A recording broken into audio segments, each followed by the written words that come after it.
As you notice, my Trochus snails are very tired. You may ask why. Well, they've been breeding. Noticed extra activity from my Trochus snails. There's these small filaments coming from the side of their foot, and I witnessed one release sperm, and to my surprise there's baby snails. If you look to the left, you'll see one small one. You can see like the dark spot is the shell, and then a small little foot and head kind of dragging it along. This is in my frag setup in my refugium. So they don't have any natural predators, they should reproduce. So I'm excited, hopefully they'll grow out and I can use them in rotation to replace ones that die off. I managed to pull out one of the baby Trochus snails without crushing the shell.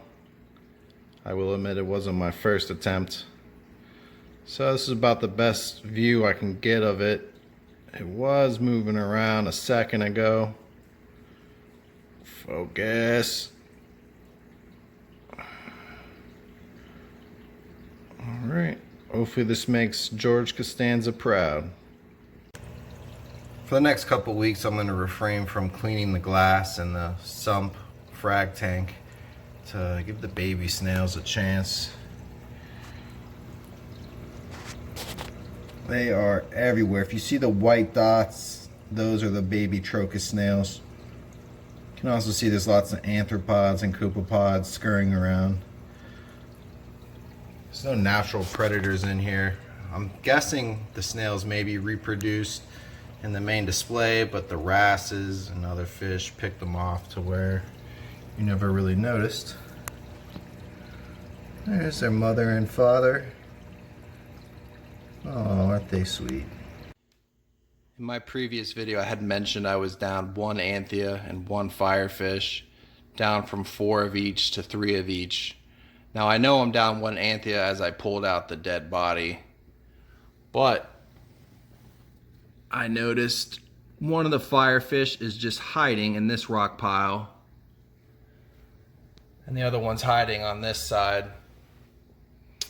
And the two dominant ones, they still have their high fin, pretty much troll, and if either of these two firefish come out, they immediately nip at them. I guess that's just how it's gonna be. I don't know any way to remediate that. I do feed pretty heavy and made sure they are eating inside these rock piles. But when they do come out of their hole, they are much lighter in color. I don't know if it's to do with poor nutrition, stress, or the lack of light on them. I was wondering if anyone had any thoughts on that. I want to do a little spotlight on the only named fish in this tank, Fiji.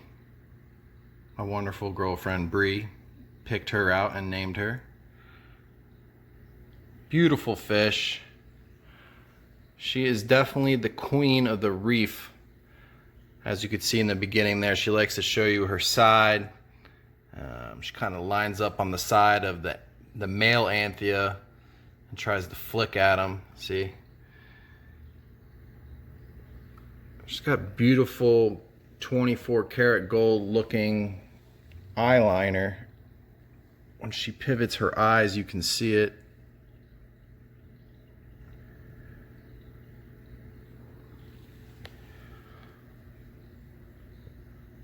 Hopefully she doesn't become any more aggressive, as it may have played a role in the firefish and anthea issues.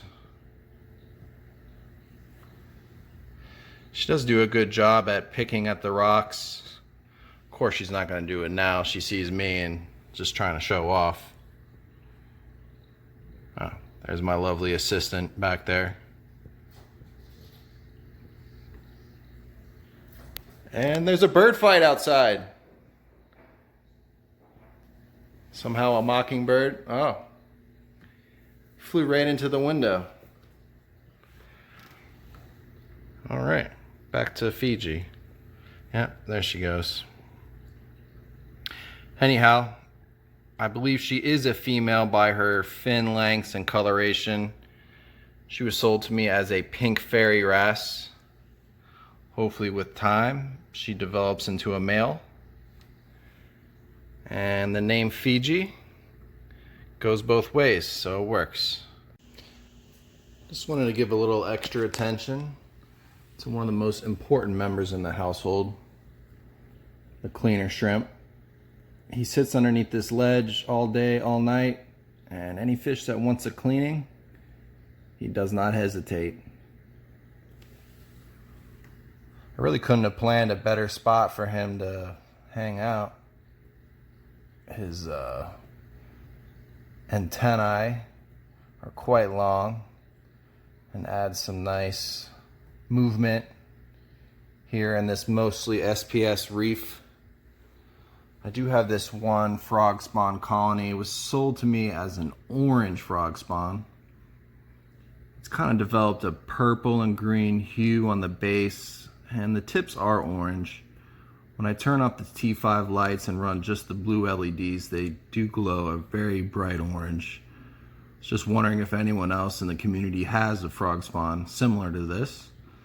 I plan on doing a few cuts here on the bottom, as I noticed they may not make it because they're not receiving any light from being on the bottom of the colony and being underneath this ledge.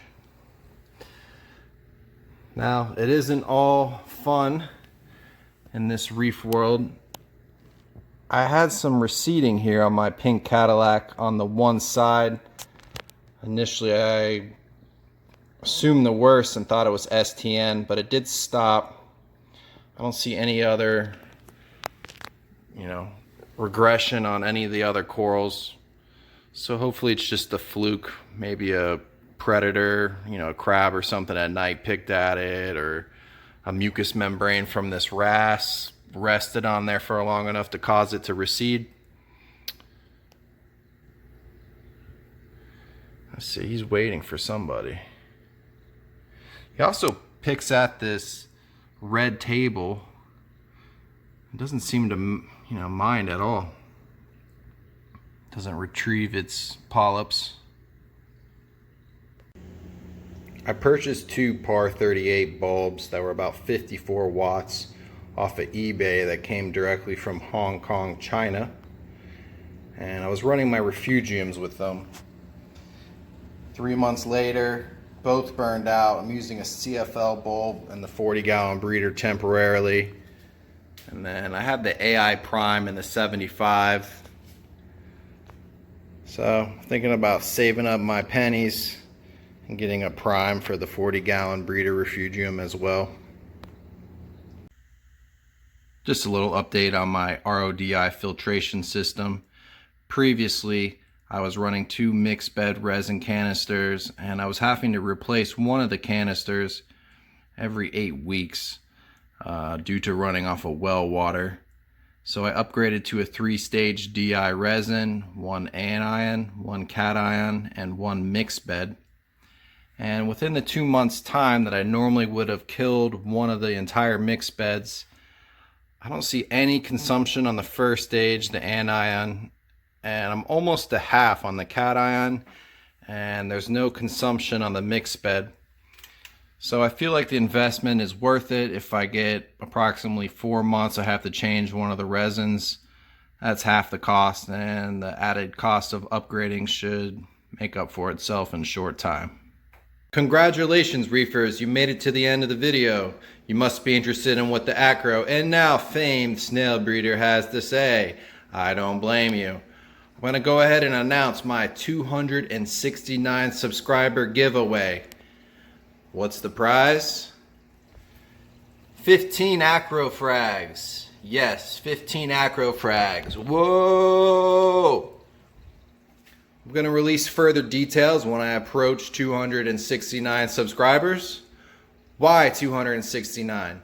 Well, it's a prime number. And the other reason I will not mention. Thank you. Please like, comment, and subscribe, and hopefully I will never say that again.